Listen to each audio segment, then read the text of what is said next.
Welcome to the Deep Dive. Today we're getting into a really interesting story involving Sotheby's. Right, the big auction house. Exactly. They planned this major auction of ancient Buddhist jewels, but then, well, it was stopped, halted by international intervention. It's quite the situation. We've got some news excerpts covering it. And our goal here for you listening is to unpack why this particular auction caused such a stir. You know, what it reveals about how we view cultural heritage these days. Well, the story really starts quite a while back. These artifacts, they were actually found almost 130 years ago. 130 years. Wow. Where was that? In northern India, a place called Piprawa. It's interestingly very near Lumbini. Near Lumbini. Yeah. Which is believed to be the Buddha's birthplace, right?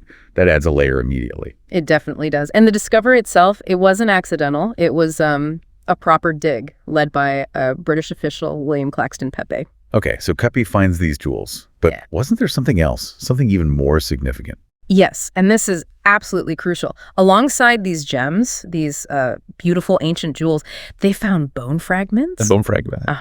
And they were identified, or at least believed by many, to be actual relics of the Buddha himself. Okay, so that completely changes the game. It's not just historical artifacts, it's potentially sacred relics. Precisely. It gives the whole collection this profound religious weight, far beyond just, the golden gems. And the collection itself, it has a specific name. I remember reading it was quite grand. It does. Officially, it's called the Piprawa Gems of the historical Buddha-Mauryan Empire, Ashokan era. Right, Ashokan era. So we're talking roughly 240 to 200 BCE. Yeah. Exactly. A key period for Buddhism's spread under Emperor Ashoka. Pepe found them inside a brick chamber, nearly 1,800 pieces. 1,800, what kind of things? All sorts. Rubies, topaz, sapphires, even these very detailed patterned gold sheets. It was clearly a significant deposit. You can see why Sotheby's would be interested. What do they say about it? Well, they described it as one of the most astonishing archaeological finds of the modern era. High praise, certainly. Astonishing, yes. Which makes the controversy even more, well, striking. Why was the auction plan so problematic? Who raised the alarm? It kicked off pretty quickly. Concerns came from Buddhist academics, monastic leaders, and very strongly from the Indian government. And what was their main point? Their core argument was that these items, especially given the possible connection to the Buddha, are the inalienable religious and cultural heritage of India and the global Buddhist community. Inalienable, meaning they just shouldn't be sold, like ever. Essentially, yes. That they belong to the culture, to the religion, not to an individual owner or the open market. They also argued the sale would violate Indian law, international law, even UN conventions on cultural property. So this really pits market value against, well, cultural and spiritual value. Exactly. And India didn't just, issue a statement. They took action. What did they do? They made it clear they were considering legal action.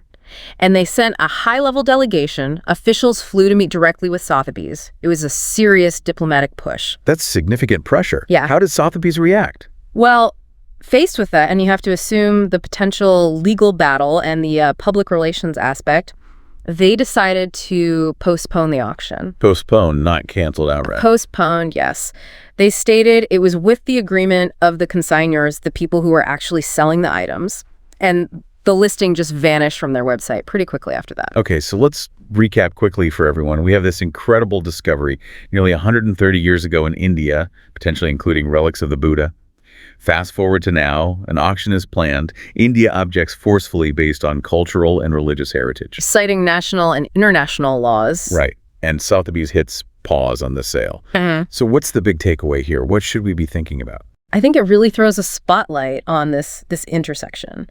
You've got history, ancient artifacts, deep religious significance, international law, and the art market all colliding. Yeah. It shows how different groups, different nations view ownership completely differently. Is it property to be sold, or is it heritage to be protected? And who decides? It also highlights the growing power, or at least the growing assertion, of cultural heritage claims by nations. It's a powerful statement about belonging and identity, isn't it? Definitely. So an ancient discovery leads to a modern international dispute and a halted auction. It really makes you wonder, doesn't it? What does this specific case suggest about how we'll handle these kinds of finds in the future? Artifacts found in one country, maybe centuries ago, but with significance that resonates globally. Something to think about.